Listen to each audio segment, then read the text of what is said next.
고려의 마지막 거목, 불패의 수호신 최영. 고려 말기, 안으로는 권문세족의 부패가 극에 달하고 밖으로는 홍건적과 왜구의 침략이 끊이지 않던 암흑의 시대.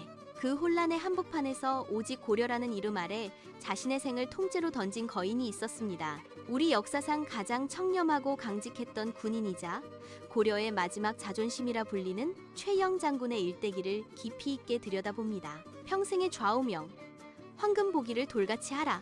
많은 이들이 이 문장을 최영 장군이 직접 만든 것으로 알고 있지만 사실 이는 그의 아버지 최현직이 숨을 거두며 아들에게 남긴 유언이었습니다. 가문은 대대로 명문가였으나 아버지는 아들이 권력의 탐욕에 휘말려 인격을 더럽힐까 걱정했습니다. 최영은 이 유언을 평생 가슴에 새기고 실천했습니다. 그는 당대 최고의 권력을 쥐고 있었음에도 불구하고 집안에 재물을 쌓아두지 않았습니다.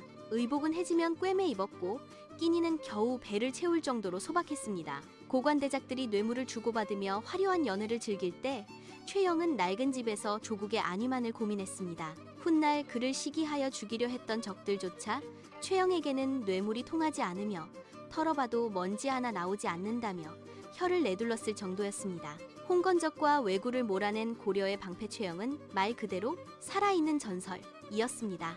그는 100여 차례의 전투에서 단 한 번도 패하지 않은 불패의 명장이었습니다. 홍건적의 난 1361년 20만 명의 홍건적이 압록강을 건너 수도 개경을 점령하자 최영은 직접 선봉에 서서 적들을 섬멸하고 수도를 탈환했습니다. 홍산대첩의 투혼 1376년 왜구가 지금의 부여 홍산까지 침투해 기승을 부릴 때였습니다. 이미 예순을 바라보는 노장이었던 최영은 직접 말 위에 올랐습니다. 전투 도중 적의 화살이 장군의 입술을 꿰뚫는 큰 부상을 입었습니다. 하지만 그는 눈 하나 깜짝하지 않고 그 자리에서 화살을 뽑아 던진 뒤 피를 흘리며 적진으로 돌격해 왜구의 기세를 꺾어버렸습니다. 병사들은 그가 앞에서 버티고 있는 것만으로도 장군님이 계시니 결코 지지 않는다는 확신을 가졌습니다. 그는 단순한 지휘관을 넘어 고려 백성들에게는 신앙과도 같은 존재였습니다. 신진 세력 이성계와의 만남과 갈등 고려말, 최영과 함께 또 한 명의 영웅이 떠올랐으니 바로 동북면의 신흥무인 세력 이성계였습니다. 두 사람은 때로 협력하며 외적을 물리쳤으나 근본적인 철학은 달랐습니다. 최영은 비록 썩고 병들었을지언정 끝까지 고려를 지키고 고쳤어야 한다는 보수적인 충절파였고, 이성계는 새로운 술은 새로운 부대에 담아야 한다는 역성혁명의 기운을 품고 있었습니다. 특히 요동정벌을 앞두고 두 사람의 갈등은 극에 달했습니다.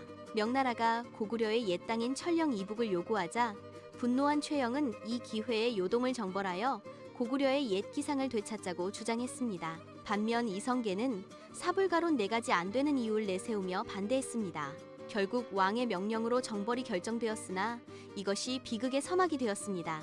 위화도 회군과 위대한 거목의 최후 1388년 요동으로 향하던 이성계는 압록강의 위화도에서 군사를 돌려 개경으로 진격합니다.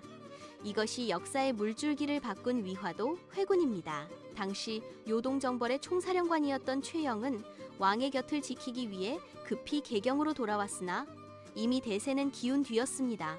그는 적은 수의 군사로 이성계의 대군을 상대로 마지막까지 처절하게 싸웠으나 결국 체포되었습니다.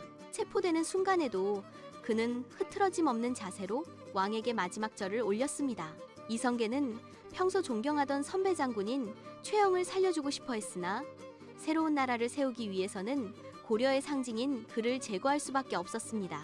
1388년 12월 최영은 사형장에 섰습니다. 그는 죽음을 앞두고 다음과 같은 유언을 남겼습니다. 평생에 내가 탐욕을 부린 적이 있다면 무덤에 풀이 날 것이요. 나의 결백함이 하늘에 닿아 있다면 무덤에 풀이 나지 않을 것이다.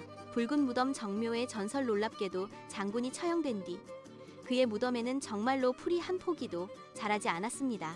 붉은 흙만 덩그러니 남은 그 무덤을 사람들은 정묘라고 불렀습니다. 이는 장군의 결백과 고려를 향한 일편단심을 하늘이 증명해준 것이라 믿었습니다. 실제로 장군의 무덤에 다시 풀이 돋아나기 시작한 것은 그의 억울함이 풀리고 조선 사회가 안정을 찾은 지 수백 년이 지난 1976년의 일이었습니다. 최영은 비록 권력 다툼에서 패배하고 형장의 이슬로 사라졌지만 백성들은 그를 잊지 않았습니다. 그는 민간 신앙에서 최영 장군 신으로 받들어지며 오늘날까지도 우리 민족의 수호신으로 기억되고 있습니다. 정직과 청렴이 무기가 되었던 시대, 비굴하게 살아남기보다 당당하게 꺾이기를 선택했던 그의 삶은 어떻게 사는 것이 진정으로 가치 있는가를 우리에게 묵직하게 묻고 있습니다.